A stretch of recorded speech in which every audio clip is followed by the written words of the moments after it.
And we're live. Welcome back, folks. Sorry.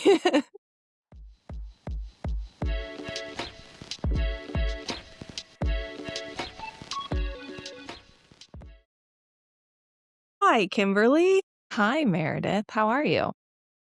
I'm okay. How are you? Well, you're okay? Yeah, I think something's going on with Gunner. Uh-oh. Yeah, we've had a rough couple of days. No. Um, Gunner is Meredith's dog, just oh, so everyone yes. knows. If you're new Yes, here, you're probably not, but he's my senior dachshund, and he's gonna be 16 here soon, and um yeah, so I made the mistake of asking ChatGPT about some stuff this yeah. morning because it's just been like, oh, good, he's drinking water. It's been some like behavioral changes that I've just been like attributing to old age. And I just, with a combination of all of them, I was like, I'm going to put it into ChatGPT and see what it says. And then I started crying. I was like, I'm Oh, not ready for this. I know. So anyways, that's probably somewhere around the corner. And it's a really good segue into my topic. Okay, great. Well, I'm sorry you're dealing with that. I know what it feels like. And I knew you'd understand. yeah. And please tell me what we're talking about today, because you mentioned it to me yesterday and I had never heard of it. And now I can't even remember what the topic was. But I was like, I have no idea what that is. And just don't tell me. Tell me tomorrow. So what the fuck? Fuck. What the fuck are we talking about? I'm calling it death cleaning, but I can't Okay. take credit for this name. So Okay. it's The Gentle Art of Swedish Death Cleaning is what the book is called. And I'm not necessarily talking about the book. It just is like I'm reading it. Before we continue, I feel like it's important that I ask you how you're doing and how your day was, because I think it's rude that I went straight from I'm worried about my dog to I don't give a shit what happened to you today. Thank you for asking. Everything is fine. Okay. I've worked out. I went for a long walk. That's why my upper lip is glistening so nicely. Before we got on camera, I was like, or on recording, I was like, "Why are you sweating?" And I know I got on and I was like, but when you go for a walk in the winter, you have to bundle up. And then by the time you get home, you're like, you're sweating. yeah, like I'm very sweaty. So Mhm. I feel kind of gross, but whatever. No judgment. Thank you. Okay. Back to death cleaning. Back to death cleaning. Again, can't take credit for that name. It is a Swedish name. Cool, but I still don't know what it is. Okay, sorry. Mm-hmm.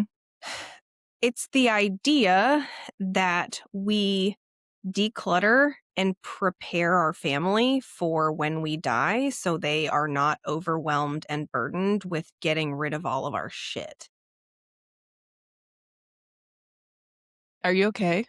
I knew that was coming.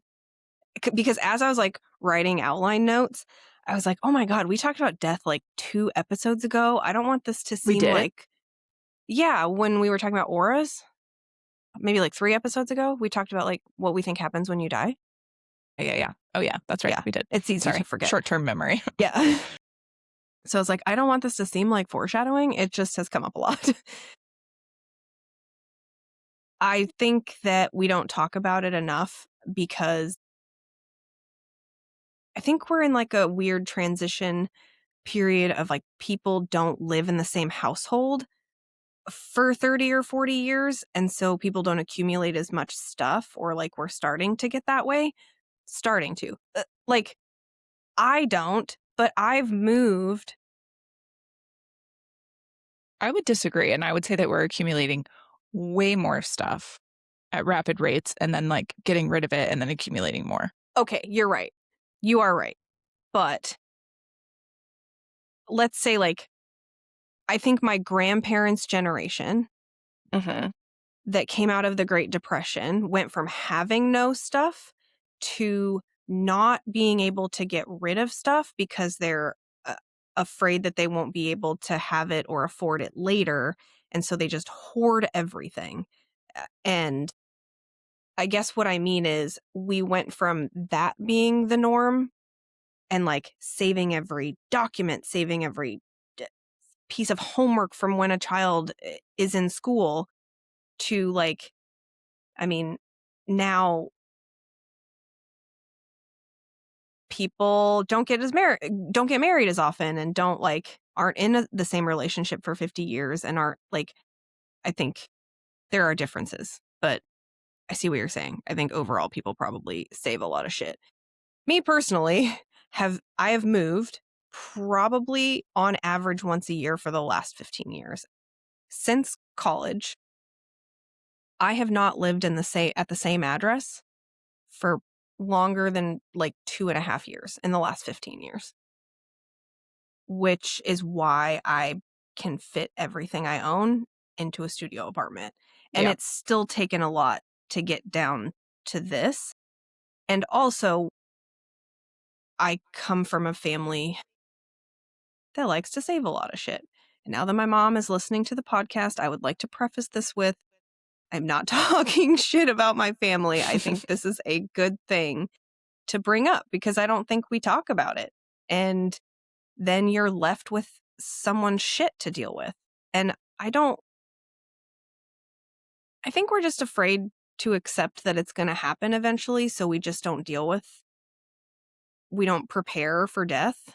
And then it happens suddenly. And then everyone around you is left to pick up the pieces. And like, I feel like I can speak to it a little bit because it happened with my dad. And like, it was just like, well, what the fuck are we going to do with all this stuff now? And there was like a lot of mixed feelings of things that we should save and things that we should get rid of because it was so sudden and unexpected. And you're like torn between saving things because they're sentimental and getting rid of things because how many sentimental items can you have? Like a fucking t-shirt can be sentimental if you want it to, but like I'm not saving all of my dad's clothes just because they were my dad's. And I feel like logically if I think about it, like my dad would not be sad about that. He's not going to be like, how dare you not save all of my stuff? Right. So, what is the concept of death cleaning? That like we should do it before we die? Yes. It's instead of it being this like taboo thing that we don't talk about because we don't want to we don't like to be sad and we don't want to think about those things. Like I don't want to think about my parents or grandparents dying, but like it's going to happen. And they're just hard conversations to have, but it's not sad and it's not bad. It's like the respectful thing to do to help your family have an easier time when you pass on. And for the record, I haven't finished the book, so I'm not going to like use a lot of points from the book. I just wanted to use that as like a jumping off point of what I wanted to talk about. I think there are multiple parts to this, some that don't really apply to me. Like I have a very disjointed family at this point, and I have one grandparent left. I have one parent left. I have two siblings, but like there are not really assets or anything like that that are going to be left to me. So there's not this like who's going to get what when you die kind of thing.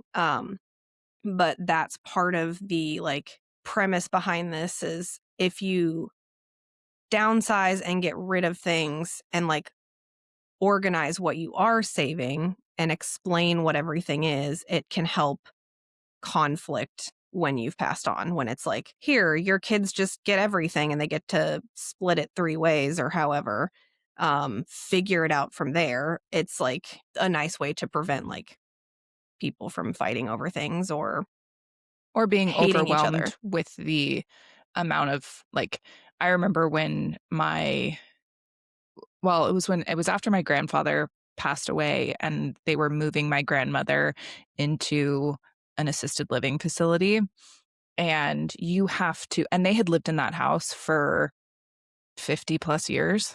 Like, maybe about, like, if it wasn't 50, it was close to 50.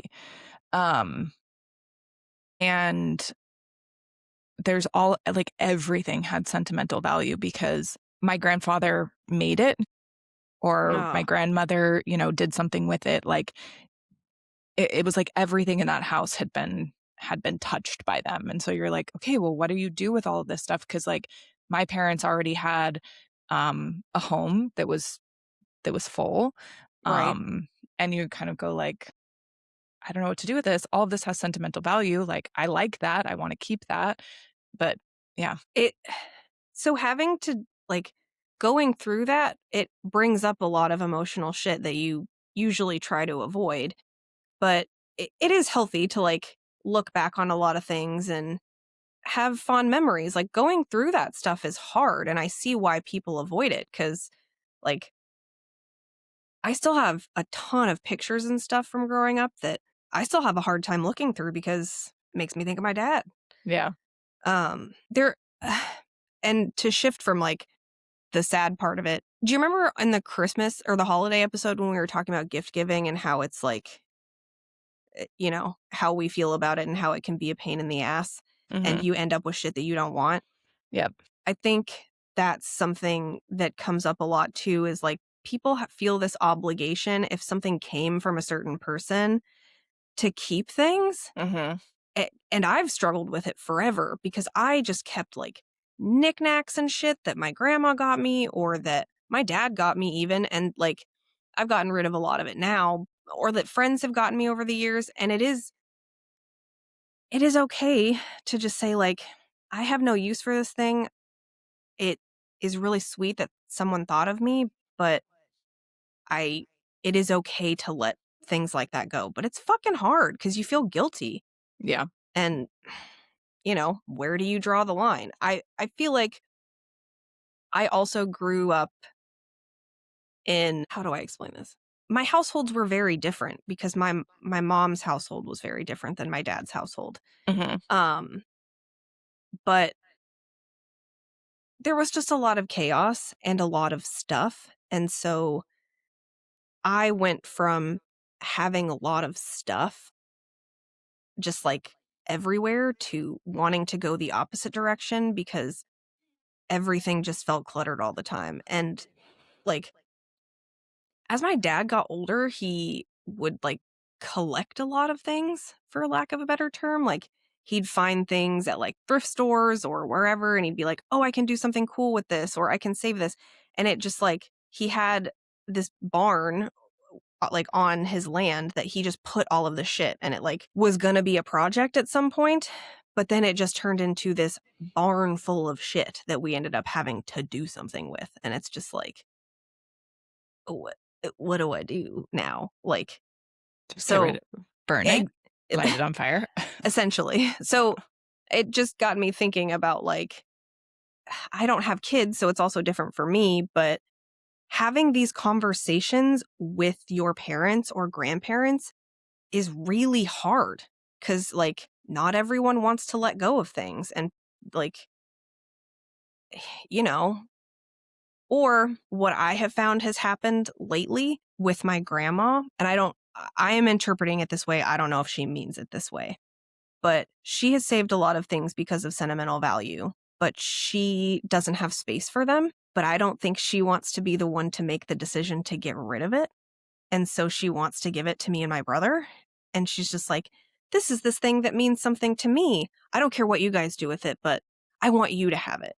And it's like, so now I have to be the one to So make the now, yeah. decision to get rid of it. So I'm Thanks, the Grandma. bad guy. And like, again, I don't know if that's her intention, but I see why you would want to do that because it takes the sentimental burden off of you. It's like, well, if I put the responsibility on them, then I'm not the bad guy for getting rid of this sentimental item. But like, oh God. So We still have a storage shed of stuff, actually 2. There is a storage shed in Texas full of my mom and dad's stuff that, bless her heart, my sister has been going through, and I don't envy her at all. And there's a storage shed of some of my mom's and brother's stuff in Gunnison. And there is I do have a tote of pictures in one of those storage sheds that is specifically mine. But something in that storage shed is a, what would you call it? China cabinet. It's a very fragile china cabinet that's mostly made of glass. It's the edges are wood, everything else is glass panels. Sounds like a bad idea. Guess who's had to move that thing twice across the state? And it is filled with my mom's wedding china and my grandma's wedding china. And I know what you're thinking, how could you ever get rid of such a sentimental thing? No, actually, what I was thinking was, why aren't they using it? Who would ever use it? Because nobody's going to use it because it's crystal and they're afraid to break it because it's sentimental. Then why do we have it? That's my point. I have moved that shit twice because it's valuable, but I know for a fucking fact I am never going to use it. And so it ended up in the storage shed, and I was finally I don't want this stuff. I don't. My mom was the one that wanted to keep it, and it's just okay, then next time you move it, I'll gladly go down there and help her sell any of this stuff. But sometimes convincing those family members to get to that point is incredibly difficult. I know I'm not the only one that deals with this. And I know that having these conversations with your parents is really hard. And at the end of the day, you can't make them do something, but this is how people become hoarders. Yeah. I think there's a thing going on here, the apex of consumerism and a generational divide where heirlooms used to be a thing, where it was jewelry would be passed down, for example, because maybe you only had 1 or 2 pieces of jewelry, you had your wedding band and that was it. I have had way more pieces of jewelry than that. With the expansion of the amount of stuff that we can buy, our disposable income has increased, so we can buy more cheap crap. So we're not buying high quality stuff that is worth passing down. We're buying crap that's made in China and it's going to turn your finger green and, not everything, but it's hard to get over that mentality of heirlooms and passing things down and oh, this has sentimental value. But we're literally exploding with the amount of stuff that we have. If you can't remember these things exist, why do you have them? I also think, going back to the point of thinking that we're at a change of people not saving as much stuff, I think what I mean by that is because you're right, people are saving more stuff. I think I just come from a family who no one in my family has lived in their current residence for longer than 5 years. So just with the different events that have happened in my family's trajectory, there is not a house that someone owns that they have lived in for the last 30, 40 years. That's not a thing in my family. And I think that so then in maybe theory, becoming less common. That should make it better. But we have 2 short storage sheds. Right. So you keep talking about the concept of getting rid of. Yes. Of people need to be getting rid of, but the step before getting rid of is not accumulating. So there's no prevention of the accumulation of stuff. And I actually have a really interesting story I can share. Yeah. But I think before you share the story, I think I am the main one in the family that is I don't want to keep a bunch of shit. I don't accumulate as much stuff. And I think my family is getting better.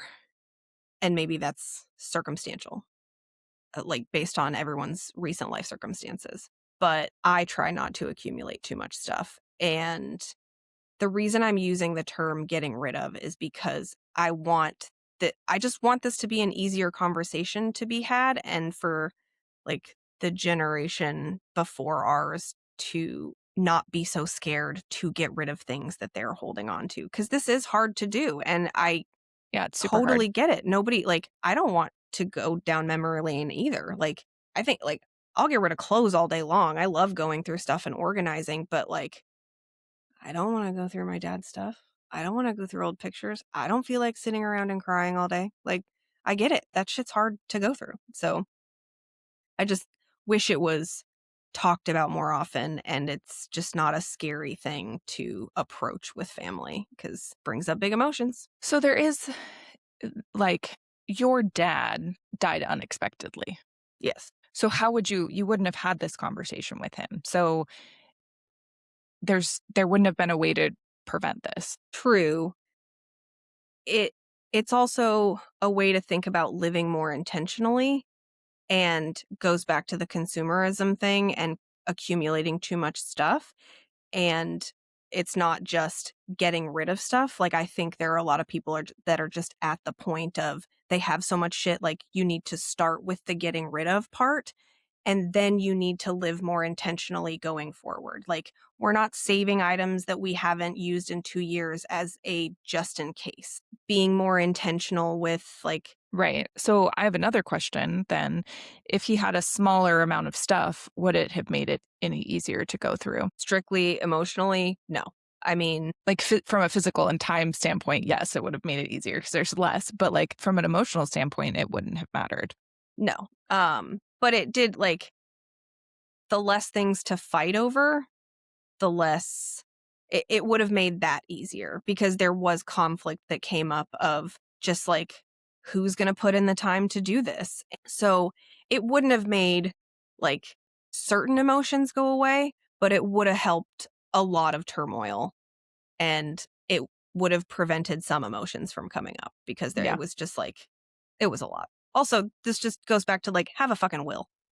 Yeah, I think if you have, yeah, like have what you want. Like I have that. I have a will that I put together. The lawyer has a copy of it, and you know, my stuff is split up, and it says what goes to who, and I'm like certain things I don't care about, and I'm but curious, though, how many people our age have a written will? I don't I don't know. Probably not. Probably not enough. I'm looking it up. You want to tell me your story? I forgot what my story was. You said you had a funny story that was relevant to this. I do have a relevant story. It doesn't really have to do with death, but it has to do with like getting rid of stuff and accumulating stuff. So when my ex-husband and I first bought a house, we bought this gigantic house, way bigger than what we needed. And you know what we did? We just accumulated a ton of crap. Fast forward 3 years, we decide, hey, let's sell everything and let's hit the road and travel for a year. Okay. So we go through this whole process of like getting rid of all of this stuff. And I had stuff that was really sentimental. And I had a really hard time getting rid of like my dollhouse that my dad made. But like, what am I going to do with it? I don't want to pay to put this in storage. Like, so I was like, oh, I took some pictures of it. It's like, great. But I got rid of all of this stuff. And I said, I had a trunk. It was my grandfather's trunk from when he was in the Marines in World War II. And I said, I'm going to fill that up, and that will be where I keep my memory stuff and like sentimental stuff. And I got myself down to, I had 5 boxes in storage and that trunk. And that was it. It's impressive. It was. And now I'd accumulated so much crap again because I moved into a condo, and then now I live with Josh and we have so much storage. And you're like, well, I've got a place for this. And I think part of convincing people to get rid of it is people not having it in the first place. Yeah. And if you have the space for it, why not? Yeah. And I'm like, storage is good. But then you get to a point where it's like, we have way too much storage, and you find places to store this crap. And Also, we're kind of going through this again, where we're thinking about selling this house this spring and downsizing. And it's like, okay, what are we going to do with all of this stuff? And it's like, well, it's not a fun process. I've done yeah, it a and lot. I'm kind of ashamed of myself for honestly for having gone through this process, not had a ton of stuff, and then accumulated a bunch of crap again. I think it's just a normal thing. You get back into a groove, and when things are easy, it just I get it. Bye.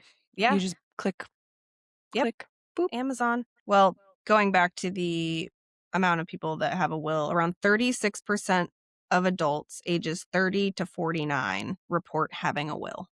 It's actually higher than I thought it was going to be. A But lot of those people probably have kids. yeah, that's true. So if you have kids, definitely, because things can get messy. Things can get messy really quick.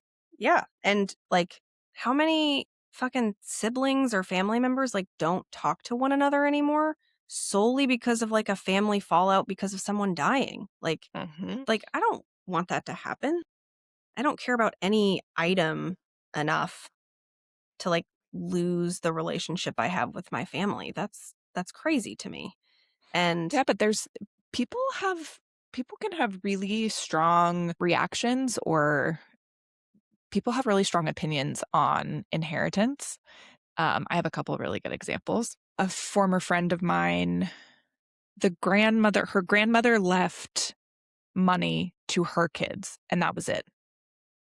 She didn't leave things to the grandkids. But my friend's parent had died. So then the grandkids didn't get anything, which, right or wrong, people have their reasons for constructing things the way that they do. It's the same with like my mom, her family. mhm, They had a trust, and the trust said nothing went to grandkids. It all went to kids. mhm. So like if my mom died before the trust was dissolved, we would have gotten nothing. Am I mad about it? I mean, no.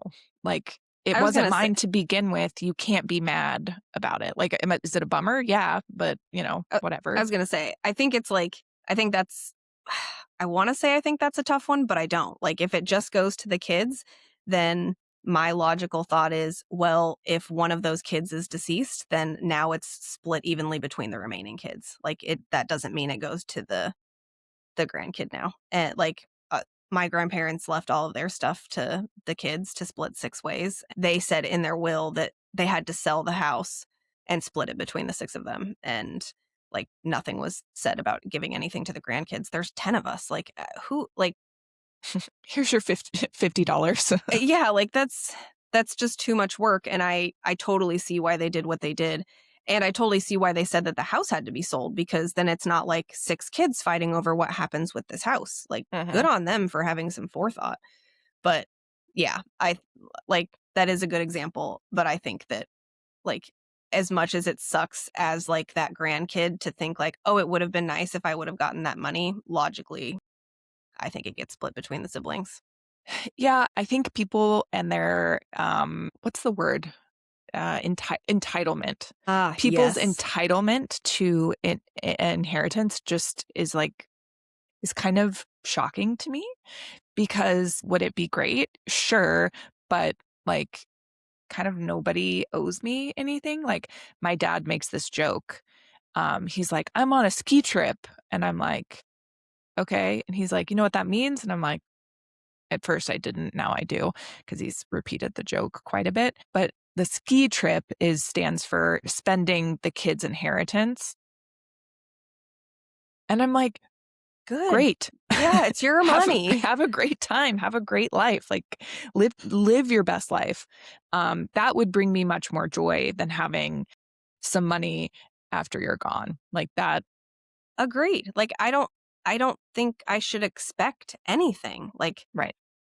But if you and are going to leave me stuff, please make sure that it is spelled out somewhere. very, like, yeah, because like it's just me and my brother, and I think we could um work things out pretty well. But I have some friends where it's just a brother and sister, but like, and there's a lot of money on the table, and so they're doing a lot of fighting back and forth, and it's like, ugh. I just think money makes people do crazy shit, and even though like the most normal of people say that they wouldn't do something, like when lots of money is on the table, people Hmm. do crazy shit. Yeah. So I'm of the mindset that if something happens, I'll be pleasantly surprised, but I don't expect anything. Like my grandma's gonna turn 80 this year, and it's pretty much just her and my uncle that are like left on my dad's side of the family. But like when she passes away, my uncle gets everything, even though our family is small and like it's pretty much like me, my brother, my uncle, and my grandma as far as like immediate family members. I don't expect that anything goes to me and my brother. It's going to go to my uncle, as it should. Like that's how that works. Sure. And I'm not sad about that. I hope that whatever money they have, they use to live comfortably for the rest of their life. I would much rather that than like them worrying that they're going to leave me some. I'm fine. Or the people that are already like spending their family's inheritance like before they've died. Mm-hmm. I know of a guy who is like living with his mom and like waiting for her to die so that he can cash out on his inheritance. And you're just like, and he just keeps talking about it. And you're just like, dude, You're a piece of shit. Yeah, like get a life, get a hobby. You could also be out like doing something that makes you money instead of like sitting there hoping for your mom to croak. Like I can't. Right? That's a terrible thing to say, but like how many Forensic Files episodes have you seen where people have murdered over inheritance? How many fucking life insurance policies? Yeah. It happens all the time. And like I'm just happy to be here. Also, I thought of the point that I was going to make earlier. I do understand that if people had traumatic childhoods, that going through old memories and stuff, that's like an extra layer of not wanting to open that box. Like it's like, But man, here's I've the done thing. all of this healing and then now I'm reading all of this stuff of like when I was Do you a have kid. to go through it? No. Like No. who says that you have to do anything with it? You could just hire someone to come and take it away. Yeah. Great option. I just want to recognize that I think that's probably a barrier that people are just Totally. like, well, I don't want to take a walk down the horrible memory lane. It's You like, know what? okay, We're cool. giving you permission. Yeah. Call us. Well, actually, don't call us. I don't want to do that. Actually, I'd love to. I think I would really excel at like, I think I could crush it at a business that like goes through people's belongings and like gets rid of stuff, or like a junk removal business. I would thrive. I love going through and organizing stuff. I'm just not the person you want to ask if you're like trying to save things. If you want to get rid of shit, call me. Because if the answer is keep or get rid of, it's going away. Yeah. A few years ago, my aunt was moving and I showed up and they were moving the next day and like nothing was packed. Oh, and I was like, my what? God. I've done that. You like volunteer to help someone and then you show up and it's like, I didn't know there weren't like that we were packing the boxes. I thought we were just moving shit. Right. Like I went into the attic and she's like, well, I don't know. And so I was like, all right, you sit in this chair. I'm going to hold things up. And your first reaction, that's it. Gut instinct, keep or give away. Yeah. And I said, you cannot get up from that chair until we are done with this process. And I would hold something up and she'd say, keep, donate, great. And then I volunteer as tribute. I would be so good at that. And then when we were done, I said, okay, you leave. And now I'll deal with this because then you're not going through it again. Yeah, because as I'm like packing it up and. Oh, I've seen my mom do it. The second you have the chance to put your hands on something or just like, well, maybe. No. If you didn't remember it existed before today, it does not need to stay. Yeah. So yeah, that's what I wanted to talk about. Well, that was depressing and also enlightening. But I think that's why I wanted to talk about it. Because it is depressing. So people don't fucking talk about it. And it's hard to bring up with your loved ones. Especially when it's just like, let's pretend your parents had like, I've seen your parents' house. Like, let's pretend they had like 2 storage units full of shit. And like, you know. Can't you just stop paying the rent on a storage unit and then they seize it after like 2 weeks and like done? Yeah. And then it goes on Storage Wars and people bid on them and you just like random people will buy all of your shit. And then I find out that there was something in there worth hundreds of thousands of dollars. And I'm like, oh. Yes. But like, do you know why storage units cost so much money? Because there's none available. Oh, yeah. That says it all. Why is that a thing? Anyways, I'm done. That's it. That was all? Yep. Also, if you would like to hire me to go through your stuff, like, dude, I'll start doing that on the side. I would love to do that. Yeah. Really? No? Oh, God. I would not like to do that. I don't want to physically help someone move, but I would love to help them go through their shit. I just think I'd get annoyed because I feel like they would be like, oh, well, I might use that someday. Be like, that's when I get mean.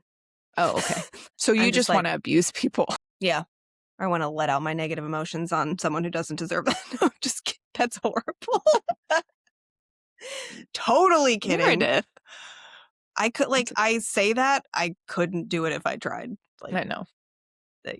I let my negative emotions out on myself, and we see how that goes. Yeah. I'm sorry. Thanks for coming to Mildly Thriving today to talk about how mildly I am thriving at keeping/getting rid of things. And maybe you are too. And if this is a discussion you need to have, call me. All right. Anything else? Is that it for this episode? Yeah. Any more depressing topics or? No. Okay. Well, then I think that it's a good reminder that mildly thriving is thriving enough. Thriving enough. I just don't know when I don't know what it's going to sound like on the back end. So good luck. It's fine. Oh, wait, I'm editing this one. Good luck to me. Good luck to you. Mm-hmm. Yay. All right. Okay. On that note, if you have anything that you would like to share with us, send us a note and we'll send us an Instagram message. Mildly Thriving Pod. Yeah. Cool. Yeah. I think that's it. That's how that works. Yep. Okay. Alrighty. Well, so we're gonna peace out, Beansprout. Bye. Bye.